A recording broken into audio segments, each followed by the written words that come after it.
Hi, everybody. My name is Jim Chapman, and I am the regional chef for the At Your Table Cafes. And I'm here today to host our Chef's Corner. A little advertisements first. We do these twice a week, every Wednesday and Friday at 11 a.m. And we put the links on the Slack channel so you can find out when and what subject matter we'll be covering. And we also share the recordings of all of these that we've done in the past, as well as the current one. So if you want to check out all of our techniques and the interesting recipes and stories that we're sharing, you can find us on Slack. I have a video today. I'm going to be teaching you guys how to make a flourless chocolate cake. Classic recipe that's all about technique, very simple ingredient list. There's only 4 things that go into the cake itself, but the technique is really what we want to learn about here today. So it's flourless chocolate cake. We're going to do a Q&A session afterwards. So if you want to put any questions that you may have in the chat box, or after the video is finished, we'll open it up for questions at that time as well. So I hope you enjoy the video, and without further ado, we're going to press play and check it out.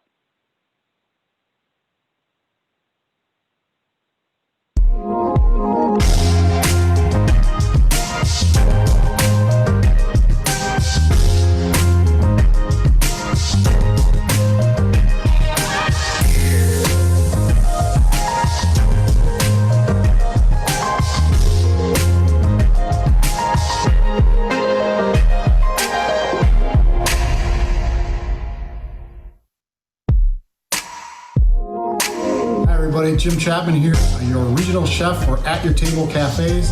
And today I want to show you a recipe that I like to use around the holidays for a dessert. It is a flourless chocolate cake, very simple, 4 ingredients. It's all about the technique. As you know, baking is a precise practice, so measurement's important as well as technique. But I'm going to show you step by step how you can do it. It's a great way to have a dessert that is made without gluten for any of your guests that may be trying to stay away from carbs or if they have gluten allergies. I do not have a gluten-free kitchen, so I can't call it gluten-free, but I am not using any gluten products in this recipe. So we are going to start by taking a look at what you need for the dish. You start off with 13 ounces of chocolate. I like bittersweet. You can use any type of chocolate that you like. About 3.5 ounces of sugar. We're gonna need 10 eggs, which we're gonna separate, and then a 1/2 pound of butter. 4 ingredients. The technique is called the sponge method of cake making. And basically, we're gonna whip the egg whites, and we're gonna fold it into the egg yolk mixture with the butter and chocolate, and then we're gonna bake it. And I'll show you some cool ways to garnish it at the end as well. Are you ready? Let's get going. Let's talk about equipment really quick here. For this recipe, I'm gonna need 2 cake pans, some parchment paper to line them with, and I'll show you guys how to do that, a marker, some scissors. I'm gonna use the strainer here to sift out the sugar to make sure there's no lumps in there, because that's gonna get folded in the egg whites. And then a stand kitchen mixer is the easiest way to do this because we're gonna whip the egg whites. And a little pro tip for you, make sure your equipment is very clean.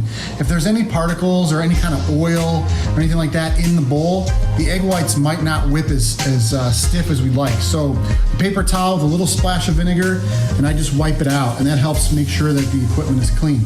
All right, we're gonna need a little bit of spray before we add the batter to the pan, and then we bake it. So these are all the tools that you're gonna use for mixing the cake, and I'll show you the other stuff we'll need when we get over to the stove. All right, the egg white part of this is very important. You don't wanna get any of the yolk into the egg whites because that will prevent it from whipping very stiff as well. So in order to crack an egg properly, you hit it on a flat surface very gently, just to get it cracked. Punch your thumb through there a little bit, and then I capture the whites in one side. Best way that I like to do it is just to use my hand. So I just make sure I don't get any yolk in the whites. If you get a little whites in the yolk, that's okay. You want to get most of the whites in here because that's what's going to be the structure of the cake. It's going to lift up the flour and the butter. Careful, that one broke. Put that over there. Use my glove. Don't forget to compost your eggshells. I'm putting these in my garden. So like I said, we have our egg whites already separated. They're nice and clean, no yolks in there. I want to sift the sugar just to make sure to prevent any lumping in there, just because I want it to mix evenly. So I'm just kind of sifting it right onto the parchment paper here. Collects any large particles. You can push it through like that, and that's going to go into our egg whites in a little bit. Now, don't forget to preheat your oven at 350 degrees. So here's our stand mixer. putting the egg whites directly in there. And then we're gonna start whipping the egg whites until they start to foam up. And once they start to get some structure, what we call soft peaks, which I'll show you guys in a little bit, then we can add the sugar and we're creating a meringue, which is what we're gonna build the cake on. All right, what we're doing over here is how we heat up our butter and chocolate part. So this is called a water bath or a bain-marie. So it's basically a pot of water with about an inch of water in there. And we set that to boil, put the bowl on top of it, and then we're just gonna simply add the butter in there and let it gently melt. So the purpose of this is to make sure you don't scorch the butter or the chocolate. All right, so no real magic here, except the butter's in there, we're gonna dump the chocolate right on top. Now, if you were gonna flavor this cake with, say, an orange liqueur or some vanilla extract, you could add that now. I'm not doing that with this one because we're gonna have that flavor in our sauce later on. So make sure you're careful because the steam does bubble up and pump out once it gets going. You don't want water in here. Water causes chocolate to seize, which will give you problems, and you may have to throw it out and start all over. So you can see the butter's melting and the chocolate will quickly follow. Once it's all melted, we're gonna take it off the heat and let it cool off a little bit. You don't want this screaming hot because we're gonna add the raw egg yolks to it, and if you do that, you'll have scrambled eggs. So once it gets thoroughly melted, I'll pull it off the heat a little bit, and I'll add the yolks to it right before we're ready to mix in the egg whites. All right, so remember, 4 ingredients: butter, chocolate, we got the eggs, and the sugar goes into the egg whites. The egg yolks go into the chocolate batter, and then we're gonna fold in the egg whites into it. That's gonna give us the sponge that we're looking for right before we bake.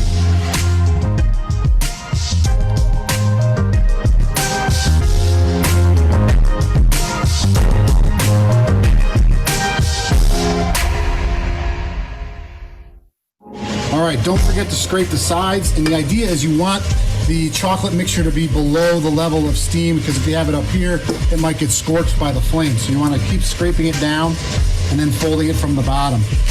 All right, not a big deal, but you can see there's just a couple chunks of butter left in here.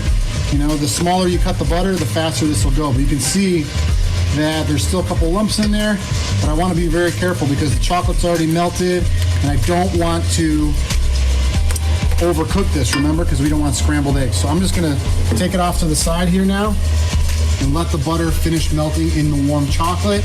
And then by the time we come back, all this will be melted when it's ready to add the egg whites in.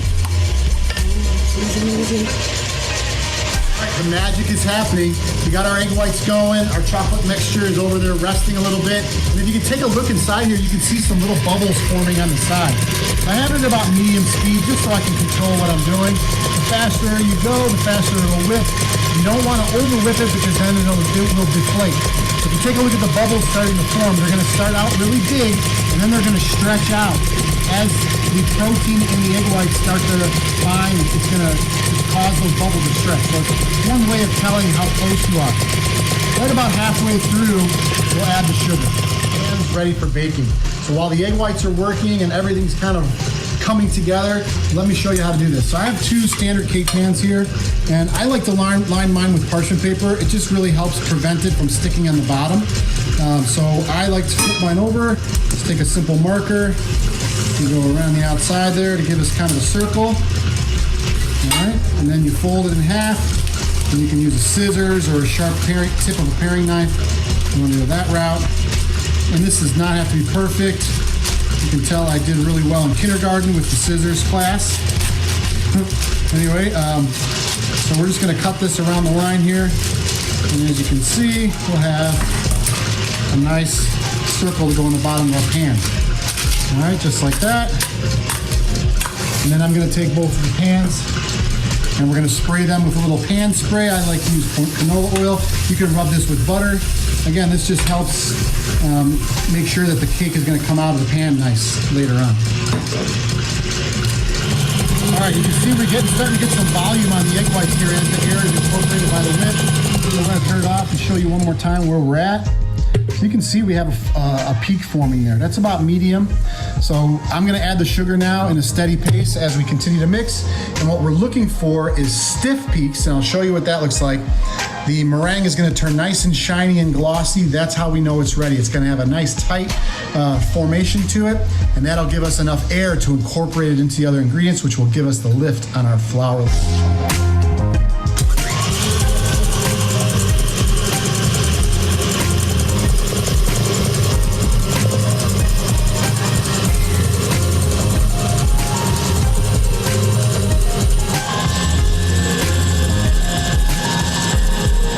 We have some good structure going here. You can see how when you take the whisk off and you get it in there, you got a nice meringue. See, it's not completely stiff yet, almost, but at this point, I like to take my rubber spatula and just give it a good scrape from the bottom to make sure we got all of the sugar and egg whites incorporated. We'll give it one more quick turn with the whisk. All right, now we're at the crucial stage where we fold the two pieces of magic together.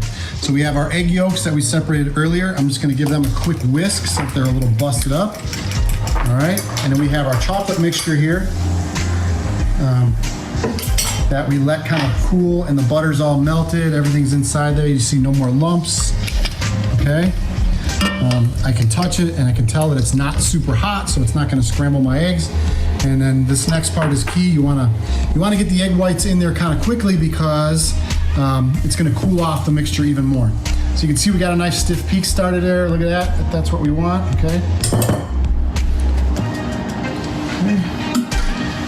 So I got everything ready. Here's where the magic happens. Okay. We're going to fold. So first, egg yolks go in. Get it in there. Make sure you get all of it out. All right. All of it. Okay. Now I'm gonna fold all that in there. No real technique here. Just incorporate it really well, because once we start going with the egg whites, you don't want to over mix it. So you notice my movement here. I'm going down and up, down and up. That's just getting me warmed up for the egg whites, which is next. All right.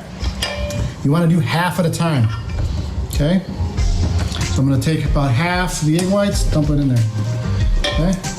And then that last push, because we're going to knock some of the air out of it here, that last swoop of egg whites is going to be what really gives us our lift. So I'm cutting into the egg whites, see?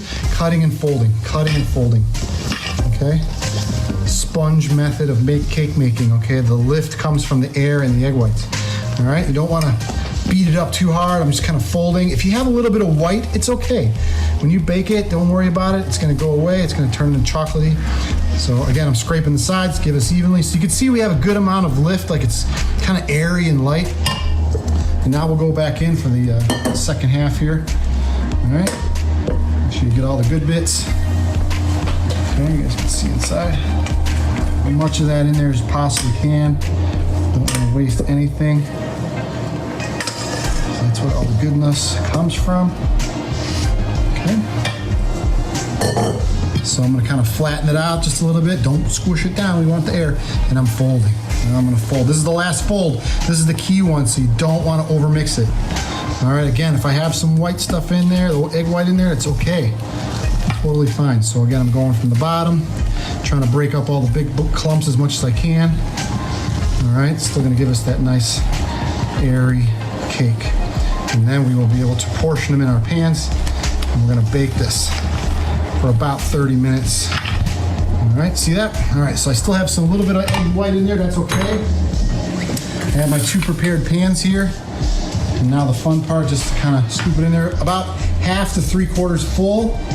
I might have a little bit extra for these two size pans, but that's okay. Just find another pan and bake it off. It's totally cool. I want this to be a certain size because I'm going for a certain look here. All right, so I'm trying to squeeze. Let's see, I don't want to overdo it because it'll just flop over the pan there. It's going to kind of what they call souffle. As the air bakes, the steam expands, it's going to rise. All right, yeah, we can fit it all in there.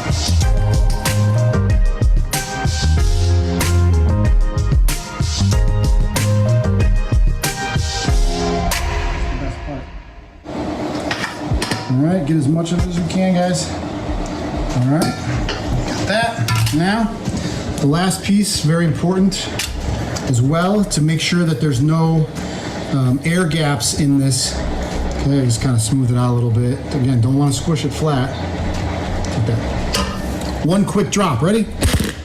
That just kind of brings some of the air out. make sure that it's even. And now they're gonna go in the oven, 350 degrees, and we're gonna check it in about 25 minutes. It's everyone's favorite time, dessert time. Take a look at how they turned out. Both cakes came out of the oven after about 30 minutes. We tested them with a toothpick. They came out clean. We let them rest. They were really puffy. I'll show you a picture later. So what I want to show you here is 2 plate up techniques, one for individual, like a restaurant style, and then maybe one for a party style garnish. So, okay, here goes. That's what a full cake presentation is going to look like. And then we're going to take this one and we're going to carefully cut it with our serrated knife into a portion. My standard measuring procedure is halves. Half, half, half. That way you're going to get nice 8 even slices out of here. I got a family of 5, so that leaves me a couple leftovers for a midnight snack for the chef, if you know what I mean. All right. I'm gonna take that individual piece and I'm gonna show you how to plate that one. All right. So a couple simple garnishes here. This isn't simple. It's if you're familiar with sugar work, it's not really to make brittle. This is a brittle, so it's not really difficult. But you got to be careful because you're dealing with hot sugar. It burns really easy, so you got to be careful with it. But this is just sugar, a little bit of water that I caramelized to hard crack stage, which gives us this presentation here. So I'm just gonna kind of break it up into shards a little bit. I put almond slivers on it while it was hot. So now we have these beautiful shards of brittle that are edible and delicious. I toasted some almonds to go on top of that so I can use that as garnish. Here we have a simple raspberry sauce. The easy recipe for that one is a pint of raspberries, 1/4 cup of sugar, juice from 1 lemon. Put the zest in there if you want. Simmer until you get to consistency you want. That's just raspberry puree basically, and then powdered sugar. All right. So for the main dish here, I'm gonna do a little dust because this is gonna go up to my neighbors right now. So I want to make it look pretty for them. So it looks like it was snowing. Give it a good dusting of powdered sugar.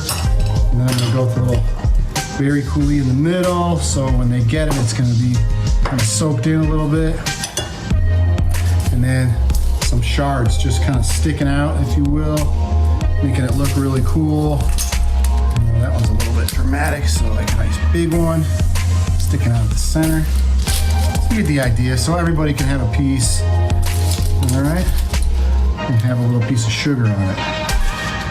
Nice, huh? And then a couple berries just kind of strewn about. I like a rustic plating style myself. I mean, you can do this meticulously and put each slice with the exact garnish. Well, I'm a little too sloppy-handed for that, so I make them pretty in the rustic style. All right, so that's a whole cake. That's what I would serve that as, like at a holiday party. Now let's look at kind of a restaurant plate up. So I like to give things a little bit of an abstract, but you want to make it look artistic too. So I put a little dot there, then I kind of drizzle around. Okay. You want to keep the edges of the plate clear. When you're plating up for plate presentation, you want to keep the edges of the plate clear. It defines where the plate begins and the food begins and the plate ends, and it looks really pretty. Okay. So you want to be careful with that. A little bit of the shards again, kind of a dramatic plate presentation for the table. Okay, a couple pieces here and there, just for a little crunch and texture. All right, and then again, berries, just a couple berries here and there. Looks pretty, doesn't it? That guy fell. All right, and then we'll go with the almond slivers, kind of a crunch, and then just a quick dust. Boom, boom, boom. All right. So easy peasy to make your holiday buffet a little bit fancier. So you see how that looks pretty good. I'm gonna wipe the sides a little bit more because I don't like the sides to be dirty, but hey, it's gonna be delicious anyway. And this is a made without gluten. We call it Flourless chocolate cake with raspberries and a brittle made from slivered almonds. Hope you enjoy it.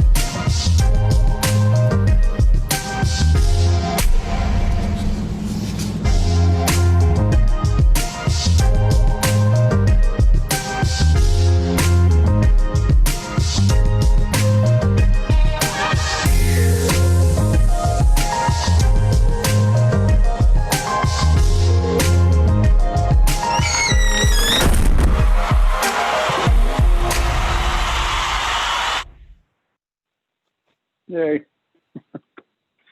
All right. How'd you guys like that one? Thanks, Chef. That looked great. Awesome. Well, for those of you who may or may not know, we have Chef Michael Grant, our chef up in Mississauga, Canada, on the call today. And I was sweating a little bit having Chef on just because he is actually a professionally trained pastry chef. Like, this guy's cakes and pastries are amazing. So I'm going to put you on the spot, Chef. Tell me how I did. It was good, man. Did I mess anything up? Did I say it wrong? So I have a question. So what did you replace the flour with? There was no flour in it. It was just the 4 ingredients. So you melt the butter and the sugar. I'm sorry, the butter and the chocolate together, and you let it cool. So that when you add the yolks to that, it doesn't scramble them, and then just fold the egg whites in, and that's the result. There's absolutely no flour in there at all. I make a similar cake, but I replace the flour with mashed potatoes. Oh wow, neat. And then you can, and I've then definitely heard. You can cut it. I've heard of using. Go ahead, Chef. Sorry, you can cut it, and then you can decorate it and put filling in between, and then ganache it. I was gonna say it's not like you can't cut the cake in half and then do the layers like that. It's almost brownie like, and it's really light in texture. But you're right, it doesn't have enough structure to do that. But you're right, the potato would work. And I've even heard of using sweet potatoes in cakes and avocados also to help with the same thing, kind of give it some body. Right, but it looked good though, man. Oh, thanks, man. Thanks, I appreciate it. That was like the first restaurant I worked at. I worked the pantry station, so I made salads and some desserts, and that was the first one I made that I had to make. And that technique was a little nerve-wracking at first, but like the second or third time I did it, and seeing that the results came out the way it was supposed to really gave me the confidence to not be scared of the technique. So I really wanted to convey that message. It looks really challenging, but once you do it, it's really not. And once you do it, you get that confidence. So don't be scared to try something new. Don't worry about failing. If something doesn't work out, just try it again. You'll definitely get it eventually. Any other comments or questions, everybody? Hey, Chef, this is Chef Zach here. I really like the idea of flourless desserts, as you give options for all those people that can't eat gluten. Yeah, I also like using different flours that are not grain-based.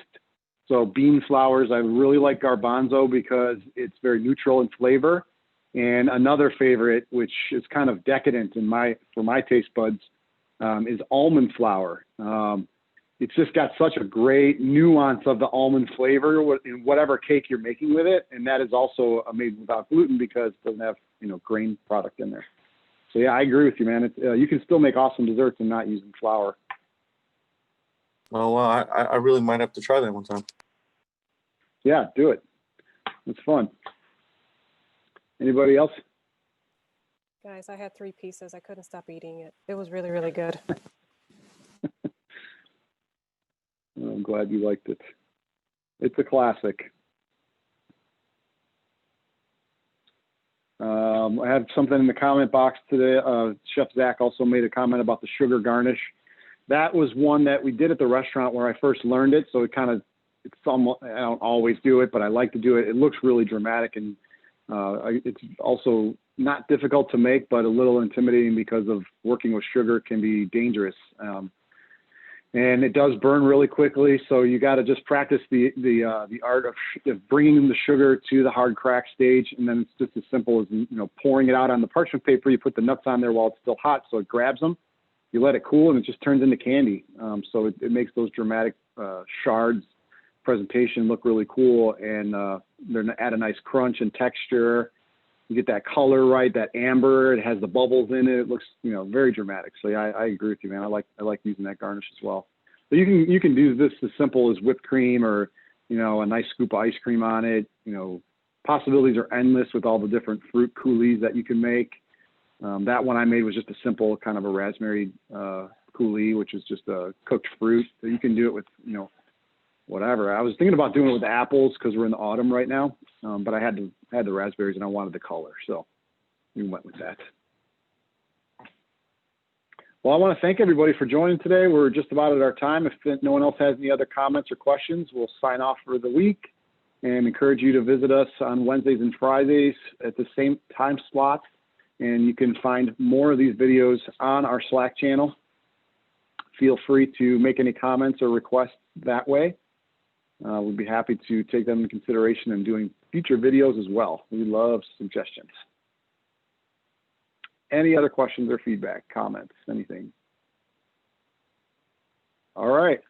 Don't be scared to bake, everybody. It's not as hard as it looks, especially if you do it. And, you know, just think about it this way. When you're making all these different things and you have all these practice dishes you're doing, think about how excited your family and or maybe even your neighbors. That cake I made, I actually sent over to my neighbors because she lent me some sugar for the brittle. So she got a whole cake out of it for half a cup of sugar. And I think that was a good trade because I like the garnish and her and her kids love the cake. So share your passion and your talent with your friends and family, and everybody will love it.